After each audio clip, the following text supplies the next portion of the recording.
Mbote na mino mandeko balandi partout mais ça qu'on a besoin na tindika.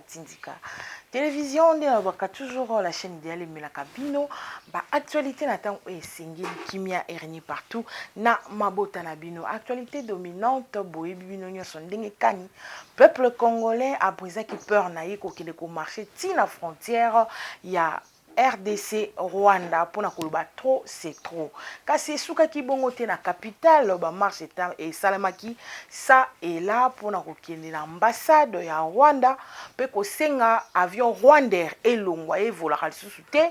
awa na République démocratique du Congo donc congolais zaki na kanda na ndinga kosakana te na yango madame la ministre ya environnement Eve Basaiba abenga ki pe ambassadeur ya Rwanda pour na tina ko mettre en garde par rapport à makambo oyo ezoleka na République démocratique du Congo na yango to sélectionner image oyo pour na bino to lande plutôt zonga pour na ko continuer analyse na biso c'est parti sur l'instruction du chef de l'État via le premier ministre et chef du gouvernement nous avons donc invité l'ambassadeur du Rwanda pour lui signifier 3 mots.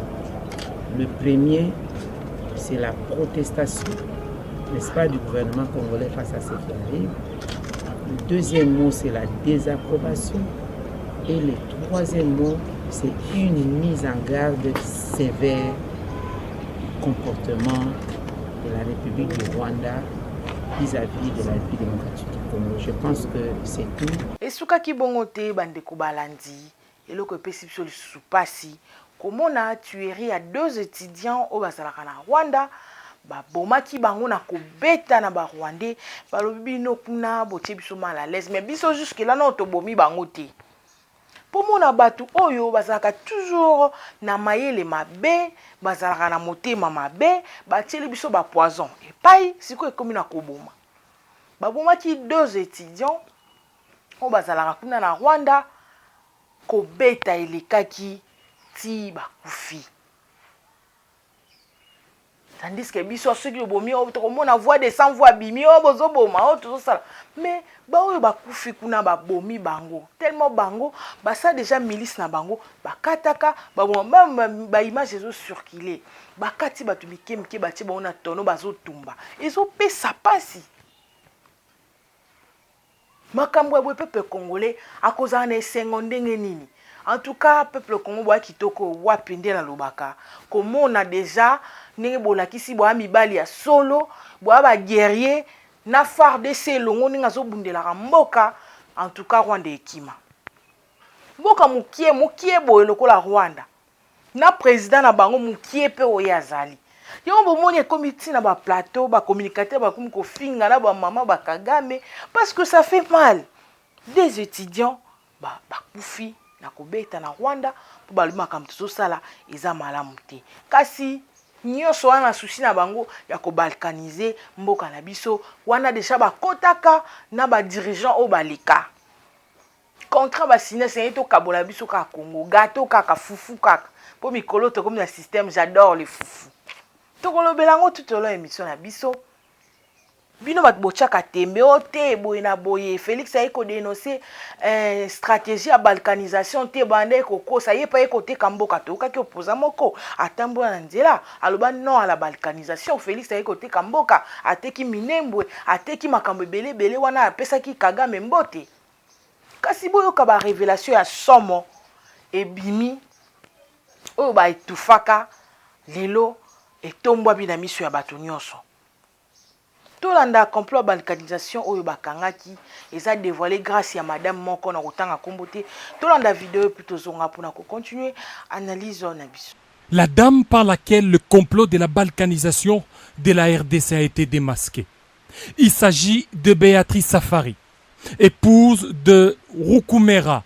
coordonnateur du M23 chargé de la mise en œuvre de la déclaration de Nairobi. Tout est parti d'une simple et banale fouille, qui d'ailleurs est des routines le 18 avril 2018 à 13h, à la barrière entre la RDC et le Rwanda, plus précisément à Goma. Quelle ne fut pas la surprise de découvrir sur elle ces documents très sensibles. On y voit un mouvement intitulé Front pour la restauration du Congo, FRC en cycle.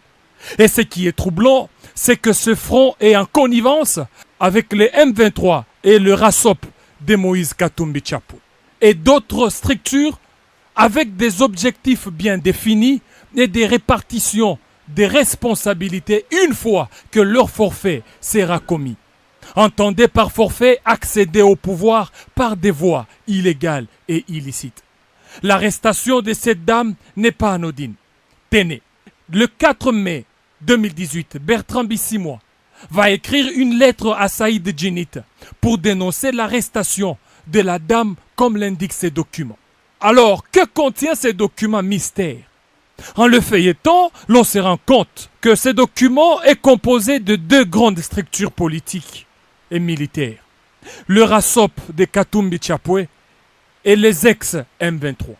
Parmi les objectifs poursuivis de ces fameux fronts, c'est d'engager les révolutions, faire adhérer des membres. Déjà l'on signale l'enrôlement ces derniers temps des jeunes dans le mouvement des rébellions vers le Rwanda et l'Ouganda. Et d'autres objectifs encore, c'est de faire tomber les villes progressivement et renverser les institutions légalement établies. Revoir la Constitution, surtout la loi sur la nationalité. Instaurer la transition de 3 à 5 ans, voilà l'essence d'une transition sans Joseph Kabila, clamée haut et fort par certains politiciens. Revoir aussi en même temps la loi électorale et consacrer un fédéralisme efficace pour faciliter la balkanisation avec le concours de certaines multinationales.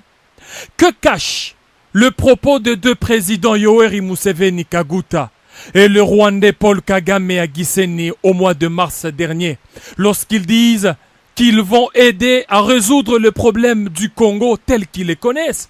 Au mois d'avril dernier, au Soudan du Sud, Yoweri Museveni a tenu de propos discourtois à l'égard des autorités congolaises depuis 1960. L'autre fait important, c'est la très active participation de Moïse Katumbi Chapwe à la cérémonie de Mo Ibrahim, qui a été très mal perçue dans l'opinion congolaise. Et dans ces stratégies, l'homme de Kashobwe met en contribution les services de Madame C, d'origine burundaise, devenue très active entre Pretoria et Kampala, où elle sollicite l'appui logistique militaire de ces pays, avec le soutien d'un président de l'Union africaine, mais malheureusement anti-panafricain. Désormais, plus rien ne sera comme avant. La République démocratique du Congo est déterminée à sauver sa souveraineté chirmaque. Ça fait très mal. Na yango to senga na ba autorité ya mboka bokota na likambo botela réellement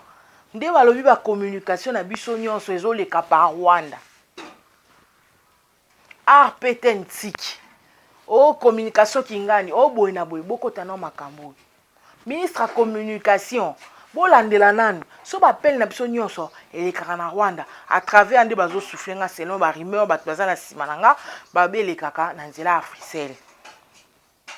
Baluka balandela. Pourquoi ka communique bamboka ezebele Burundi voilà pour anika Rwanda. Donc on va mettre sur réseau wana pour et contrôler le peuple congolais et donc makambo o esengeli esila. Ministre de la communication sengeli bolandela na likambo oyo ce qui réellement ba communication na biso nyonso epasaka par kuna esengeli kata na raison on peut to benga na to na tina na ngote to na ba raison na biso derrière makasi ezali awa. To c'est la bonne publicité mais ma région na biso bundaka to umeli nango celle ba 22 ans ba biso esali ba 18 ans donc ba région na biso ça déjà malam donc réseau ane sengeli elongwa réseau ba bengi africaine de ba soufflinga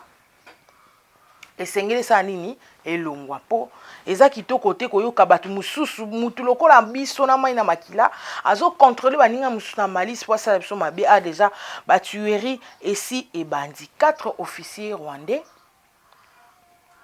tobengi bango rwandais po bazalaka na armée na biso baza ba infiltré bazalaka nzoka ba rwandais mokonzi ya mboka sa timbela bango kala nde alongoli bango soki totali pe bien bango pe bande koteka plan ya mboka na biso sécurité na biso tellement tolobaka eza infiltré peut-être bango pe na kati bande kolivre ba information donc déjà ba officier wana balongwe baza lisusu na armée na biso te muke muke ti tokokende na suka dossier François Beya etambolisa ela etamboli o bakangeli François Beya parce que ABC président de la République matama na eza minene musana eka kolia fufu bonga matama na nga botano eza mike nzamba pesi su santa munene matama na biso minene bazolo ba miso na biso minene est-ce que ça problème nga na moni yango eza nango sens moko te tina moko te yango réseaux sociaux mikolo to comme ka j'adore le foufou donc ta vidéo na yo na WhatsApp na Facebook biso j'adore ya moni yango qui injure or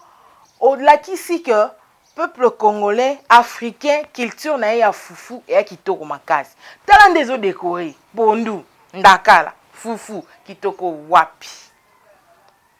fufu nzombo ngai ya musaka kitoko wapi donc eza nango na sens moko te soki tobi tozonga mwa moke na nsima François Beya aza na ba dossier ebele dossier yango tokangaki yango tokapturaki yango mpona koyebisa bino ke eza nango kaka te ke mpona makambo ya fufu eza ke asali makambo ya mabe mingi alingaki acréer rébellion. En tout cas, ingénieur Rabi au lakisa au affiché en tout cas Griwana ndenge ba énuméré makambo nyonso oyo ba accuser François Beya rébellion alinga créer rébellion asala recrutement na Angola makambo belé nde bozotanga wana ba image nde François Beya asali accusé par rapport ndenge ba auditionnaki ye makambo alobaki na ba o ba fundelier yango wana kasi asengaki procès na ye ezala télévisé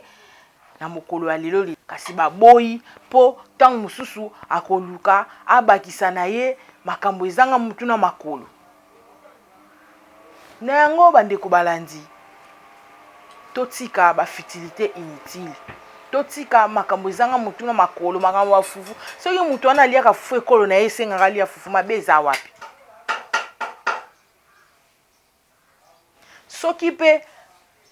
mutu wana aza morphologie na ye ya mabe na Assemblée nationale toana batu misape katana toana babwate pona nini kozwa kotombola defo mutu na place kotala bola mwasali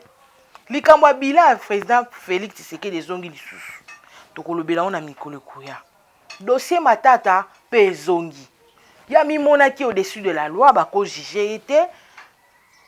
kasi tika na yebisa bino na esengo na motema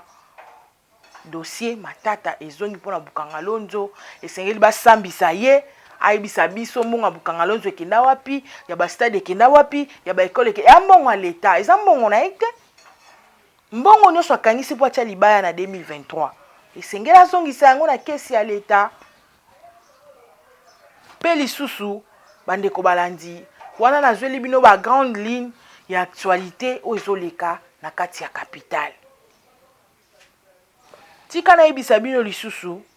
fils mukoko oyo tobengaka gardien du temple abeli azosenga lisungi nde bozomona na foto wana Henri Magie abimaki na prison bato mosusu kutu bayeba te ke abima donc bato bozala na baprison bazobimaka inaperçu de tout le monde tozoyeba te basambisaki kote nini abimaki bakatelaki peine donc makambo tomona ngo mwa flou. Dieu merci parce que ordre comme ozonga na cour constitutionnelle ordre comme ozonga na makambo etali justice to bandolandela ngo de près tomoni na ba o azwaki liboki ya mbongo atandaki boye na bosani kombo na ye Masaro voilà basoufflenga kombo Masaro abima voyageur tomoni ba tumusu ba Jamal donc biso tolingi justice esala musala nango ekangaka ata po mikolo etiki te tina suka tomonaki baedika peine bapirigaki peine na bango Mais pour nani botika bango bakende nango ntina suka na yango nde tolobi fils Mukoko aza na maladi matata ponyo dossier ezongi pe lisusu bandeko balandi kuna na Kasumbalesa marche ya munene esalemaki mpona nini mwana mboka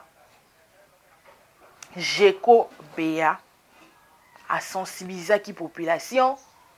ya Kasumbalesa mpona koloba non na tuerie ya Goma, ya Beni, ya Ituri na este nyonso ya République démocratique du Congo pe ko soutenir FARDC na biso et ça la bango mpe bien nde bango na population comme isko na ngambo na bango soutien au FARDC ba vidéo c'est sûr qu'il est et souka kana ba vidéo te soutien au FARDC au lobby grand encouragement nini ba olia encouragement na yo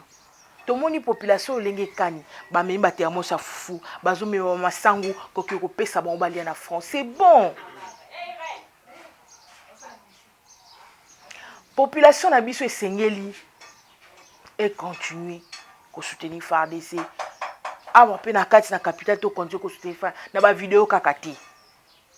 to soutenir FARDC na motema pe na ba action na yango nde na bande koloka mwana mboka Jeko Bea asalisaki marche Kasumbalesa tombe marche ya munene salemaki po toloba mingi te bolanda yango na bilili na reportage ya Biumbu et puis tozonga pona ko continuer analyse na biso c'est parti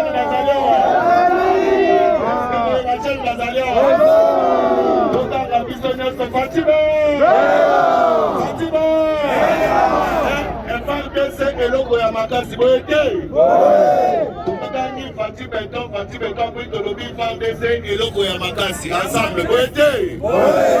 place bajene bazali batu balalaka te place bajene bazali to banyikisa boyete abato banda wana toyebana lomwa ntembo moko mpo makila yeningana boyete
Voilà, bandeko balandi, un coup de chapeau à François, à Jeko Bea, excusez-moi. Ndeko na biso oyo, soka zaki na opposition, malinga ma président de la République. Dieu merci pour tout ça na président de la République na biso Fati Beton. Opposition na mboko ezate. Lelo vendredi to Rolanda. Po équipe ya tindika mobimeza déjà sur le terrain. Pour na kolakisa bino bato bazo tambola. Lobi batambola ki non événement. Lelo lisu ba kotambola ekozana nango non événement, mais il de pes na nzela événement sur événement. O balobaka événement. Tozo mona mutu te ko sala opposition. Mwana mboka Jeko Bea azo soutenir pouvoir en place. A sala ba marche. Pour na ko soutenir ko pesa lokumu ko pesa maboko na armée na biso pe ko loba non na makama bomoni population ndenge ezalaki motivé po bazotambola mpona makambo eyebani mutu na makolo me bino botambola likambo eyebani ni mutu ni makolo oh non na fraude na élection nana yebisino ke élection eza na fraude parce que déjà seni déjà estie déjà bantene na bango nyonso formation esalemaki kala mingi te tozoke kozwa bacarte d'identité bamashine ya vote ese ezalaka déjà kala mingi te baexpert bazoyela biso makambo sikoyo ya sika me bino ntango évolution ezosalema na seni oyo ebongisaka maponami bino bozoya mpona kotina kotya mbutu bayebisi bino fraude ezala babwaki bopesa population babassin te bambongo te botambolaki non événement 2022 eza après lobi kolala kolamuka eza biti te me tozokoma les chiens aboient, la caravane passe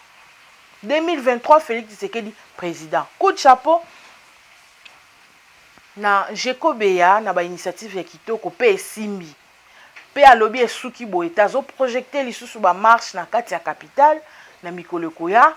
donc dans 2 jours 3 jours soki tobosani dimanche déjà aza awa na mobondo mpona kosoutenir baaction ya chef de l'état esuki wana te courant pasi na capitale bazocontinue kocréer babarrage ya sika